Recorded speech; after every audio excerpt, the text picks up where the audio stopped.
자, 오늘 말씀의 제목은 하나님의 일하심을 기대하라라는 제목으로 우리 함께 말씀을 나누겠습니다.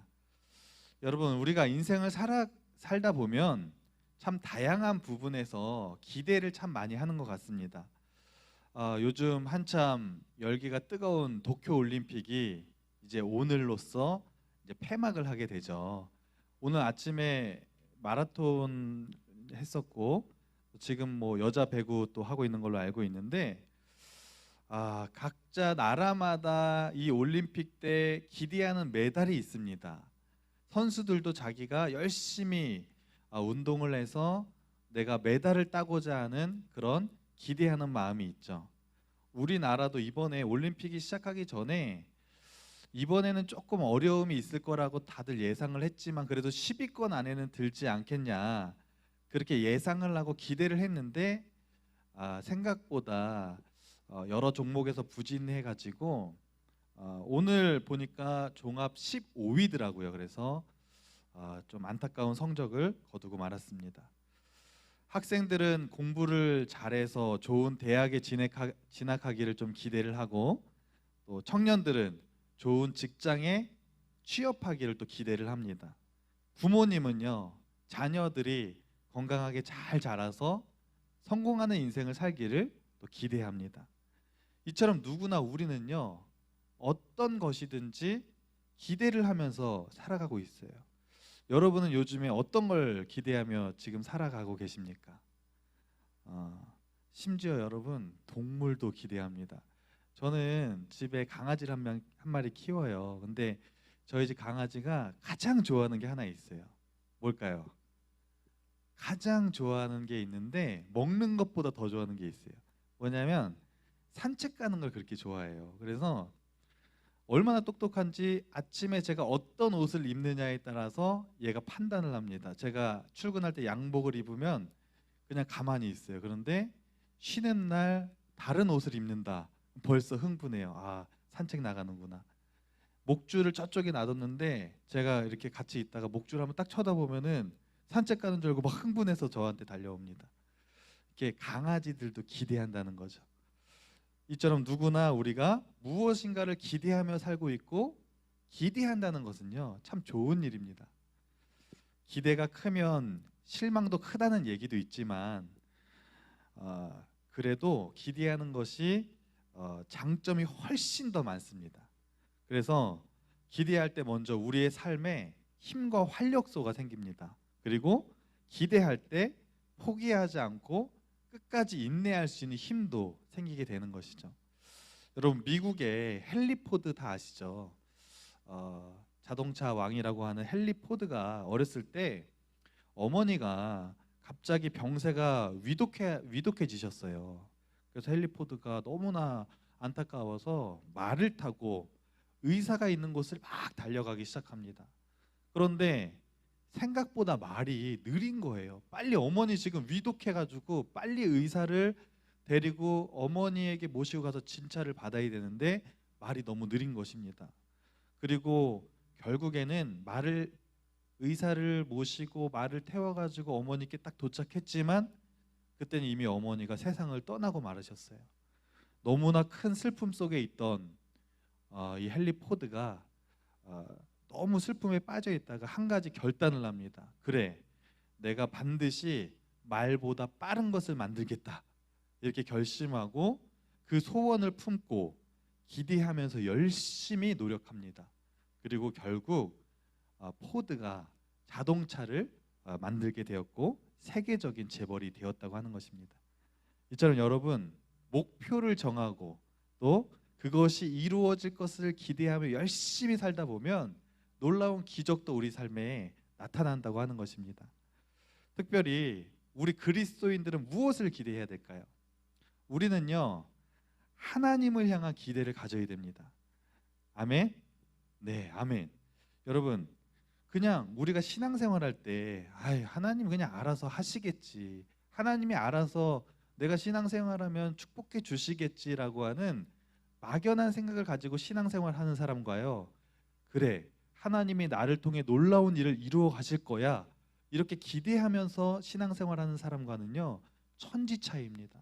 하나님은요, 기대하고 그것을 믿고 나아가는 사람을 통해서 역사하시고 놀라운 기적을 베풀어 주신 사실을 믿으시기를 바랍니다.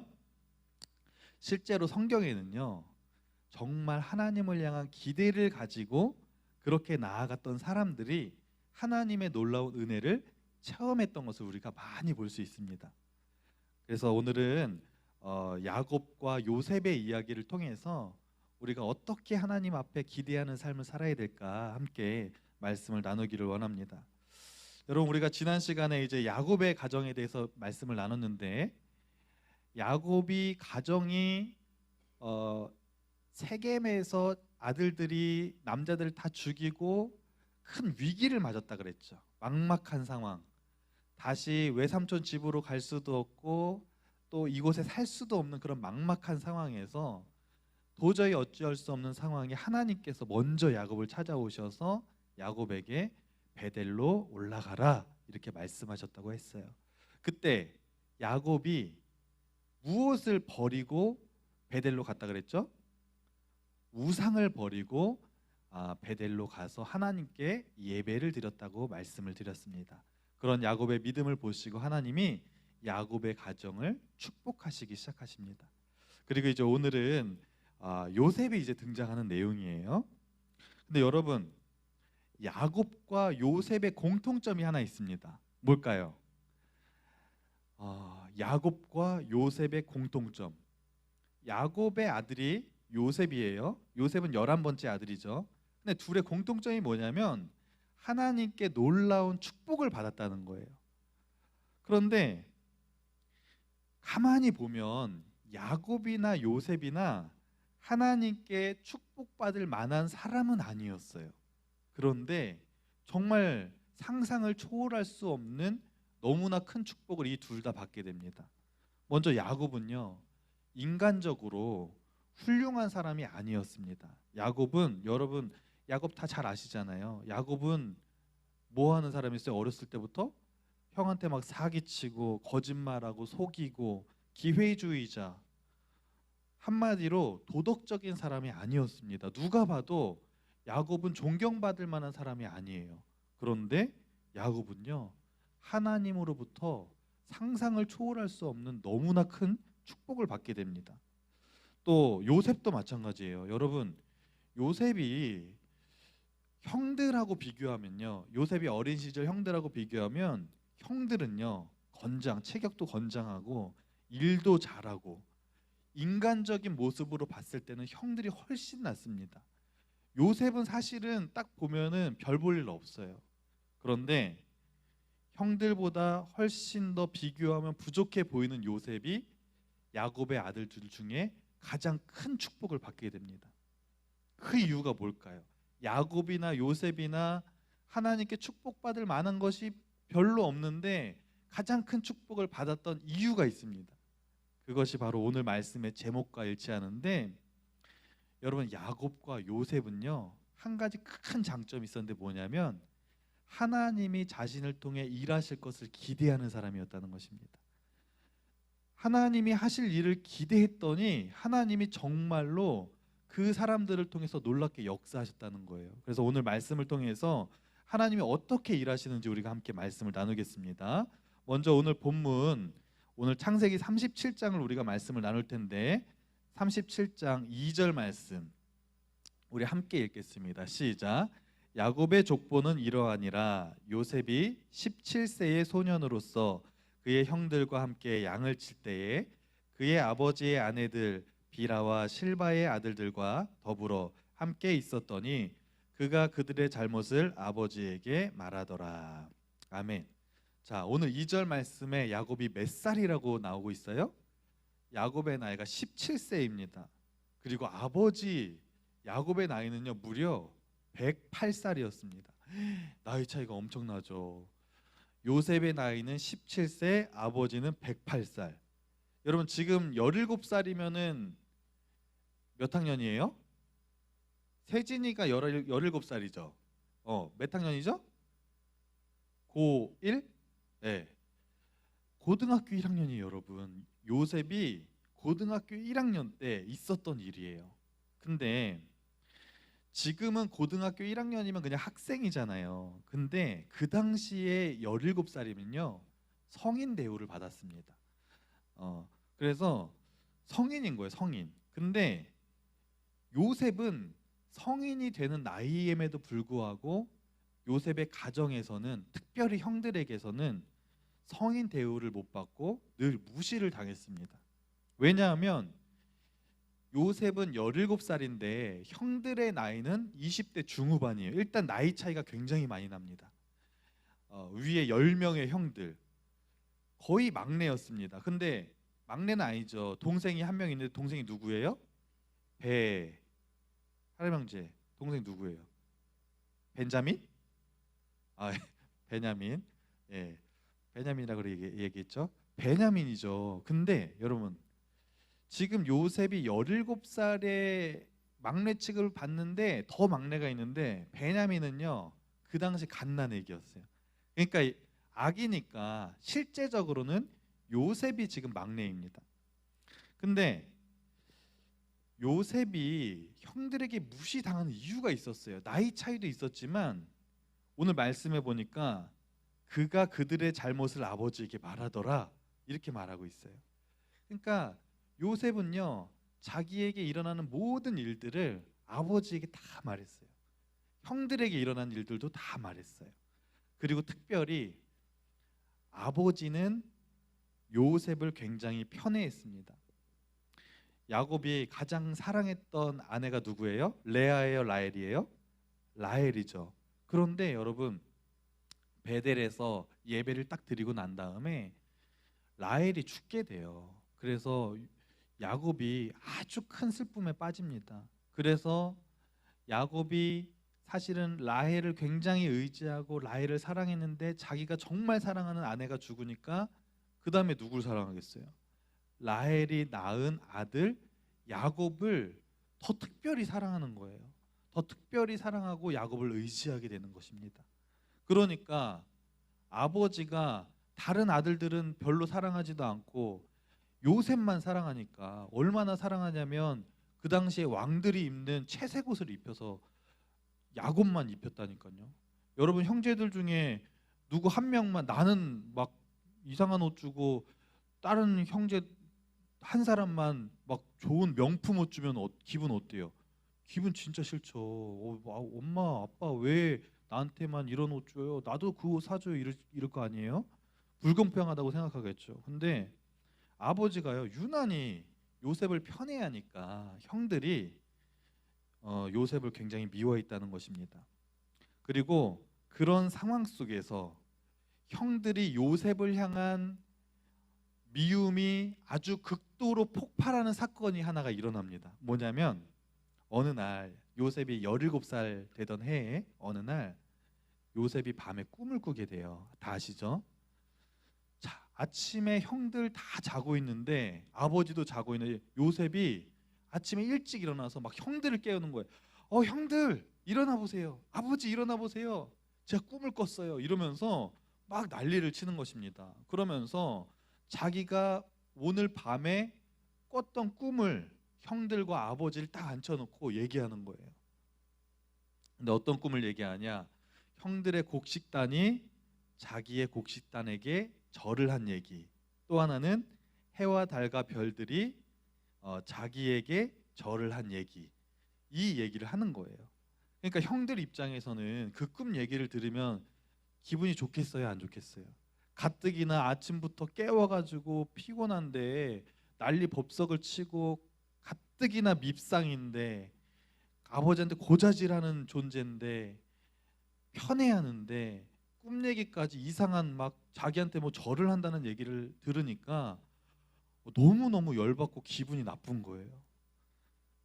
그런데 그 꿈을 형들과 아버지가 같이 딱 들었는데, 그때 어떤 반응이 나왔냐? 형들과 아버지의 반응이 엇갈립니다. 우리 11절 말씀 다 함께 읽어볼까요? 그의 형들은 시작. 그의 형들은 시기하되 그의 아버지는 그 말을 간직해 두었더라. 아멘. 여러분, 형들은 꿈 얘기를 듣고 막 분노합니다. 그러면서 막 시기를 하는데, 야곱도 처음에는 그 꿈을 딱 듣고 야, 뭔 소리냐? 그럼 나도 너한테 절한다는 얘기냐? 이러면서 이렇게 한 소리는 했지만 그 말을 딱 들은 다음에 마음속에 아버지는요, 그 꿈을 간직했다. 이렇게 얘기를 합니다. 여러분, 야곱이 도덕적으로 뛰어난 사람이 아닌데 하나님으로부터 큰 축복을 받은 이유가 이 11절에 너무나 잘 나타나 있습니다. 그 이유가 뭐냐면 야곱은요, 정말 장점이 많이 없는데 하나님이 기뻐하시는 유일한 굉장히 큰 뛰어난 장점이 하나 있었는데, 그게 뭐냐면 어떤 상황이 딱 주어졌을 때 이것은 하나님이 일하시겠구나라고 하는, 하나님이 하실 일을 기대했다는 것입니다. 그러니까 야곱은요, 인생을 쭉 살아가면서 인생 가운데 어떤 순간이 딱 닥쳐올 때 분별하는 거예요. 이 사건, 이 일은 하나님이 나에게, 우리 가정에게 어떤 역사가 일어날 것이구나, 이런 것들을 직감적으로 알고 기대하는 사람이었어요. 근데 하나님은요, 이런 야곱의 모습들을 굉장히 기뻐하셨다는 것입니다. 여러분, 근데 이거는요, 사실 말처럼 쉬운 게 아니에요. 왜냐하면 하나님의 일하심을 분별할 수 있으려면 그 마음속에 믿음이 있어야 돼요. 여러분의 삶 가운데 누구를 만나고 여러분의 삶 가운데 어떤 일들이 막 일어나는데 이것이 이게 하나님이 나한테 어떤 사인을 주시는구나, 이것을 여러분 매번 분별할 수 있습니까? 이거를 분별할 수 있는 사람도 있는데 어떻게 분별할 수 있느냐? 마음속에 하나님을 향한 믿음이 굳건한 사람이 이걸 분별할 수 있는 거예요. 하나님과 좋은 관계 가운데 늘 믿음의 생활을 잘 하고 있을 때 그것을 잘 분별할 수 있는 것입니다. 야곱이 그것을 분별할 수 있었던 이유는 그 마음속에 믿음이 있었기 때문이라는 것입니다. 여러분, 우리도 야곱처럼 하나님의 일하심을 잘 분별할 수 있는 믿음의 사람이 되기를 간절히 소망합니다. 아멘. 그리고 야곱이 요셉의 꿈을 듣고 우리 가정에 하나님이 일하시겠구나라는 것을 기대했을 때 결국 어떻게 됐냐면 정말로 그 꿈대로 나중에 요셉을 통해 야곱의 가정이 구원받는 일이 일어나지 않습니까? 여러분, 하나님의 역사는요, 믿고 기대하는 사람을 통해 나타난다는 사실을 믿으시기 바랍니다. 여러분, 여리고성 전투 이야기 다 아시죠? 여리고성을 이제 점령을 앞두고서 하나님께서 여호수아에게 한 가지 명령하셨습니다. 그런데 그 명령이 뭐냐면 전투 전략을 잘 짜라는 것이 아니라 황당한 명령을 내리시는 거예요. 여호수아야, 너는 매일매일 여리고성을 온 백성들과 돌고 마지막 날은 7바퀴를 돌아라, 이런 명령을 내리시는 거예요. 굉장히 황당한 명령이고 일반적인 사람들이 들을 때에는 하나님 이게 무슨 명령입니까? 라고 반문할 수 있는 그런 명령입니다. 그런데 여호수아는 그 얘기를 딱 듣자마자 바로 백성들에게 명령합니다. 여호수아는 하나님이 그 황당한 명령을 내리셨지만 하나님이 반드시 이 일을 통해서 일하실 것이라는 기대가 있었기 때문에 말씀에 순종했고 나중에 여리고성이 무너지는 기적의 역사가 나타났다는 것입니다. 예수님이 사역하실 때 수많은 사람들이 예수님을 만났고 수많은 사람들이 병 고침을 받고 죽은 자도 살아나는 놀라운 역사가 나타났습니다. 그런데 병 고침 받고 예수님으로부터 기적의 역사를 체험했던 모든 사람들은요, 하나님이 일하실 것을 기대했던 사람들이 하나님 예수님의 역사를 경험했던 것이에요. 여러분, 나사렛이라는 동네에서는요, 예수님의 역사가 나타나지 않았습니다. 왠지 아세요? 예수님의 놀라운 기적의 역사를 기대하지 않았기 때문에요. 왜요? 예수님이 나사렛에서 태어났기 때문에 나사렛에 사는 사람들은요, 예수님이 어린 시절 잘하는 걸 다 봤기 때문에 저 목수아들이 뭘 하겠어? 이러면서 예수님을 무시하고 배척했더니 그곳에서는 역사가 일어나지 않았습니다. 그러나 수많은 사람들이 다른 지역에서 예수님의 소문을 듣고 예수님이 하실 일을 기대했던 사람들은 정말 그의 삶 가운데 놀라운 기적의 역사를 체험했던 것을 볼 수 있습니다. 여러분, 오늘 말씀을 들으셨다면 정말 여러분의 삶 가운데 하나님이 어떻게 역사하실지 기대하시는 여러분 되시기를 간절히 바랍니다.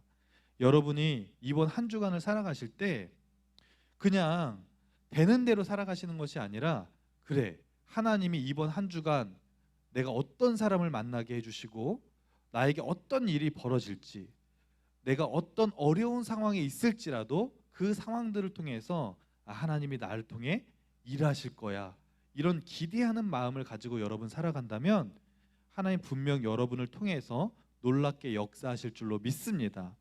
오늘 온라인 예배로 또 예배를 드리고 있는 모든 선생님들과 학생들도 비록 오늘 성전에 나와서 예배를 드리지 못하지만 여러분의 삶 가운데 하나님이 역사하실 그 일들을 기대하면 하나님이 분명 그 기대대로 역사해 주실 줄로 믿습니다. 그래서 한 주간 동안 믿음으로 승리하는 우리 모두가 되기를 간절히 소망합니다. 우리 기도하시겠습니다.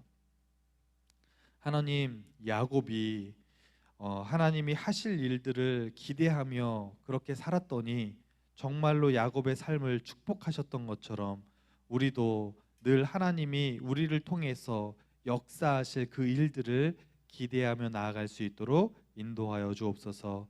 이 모든 말씀 예수님의 이름으로 기도합니다.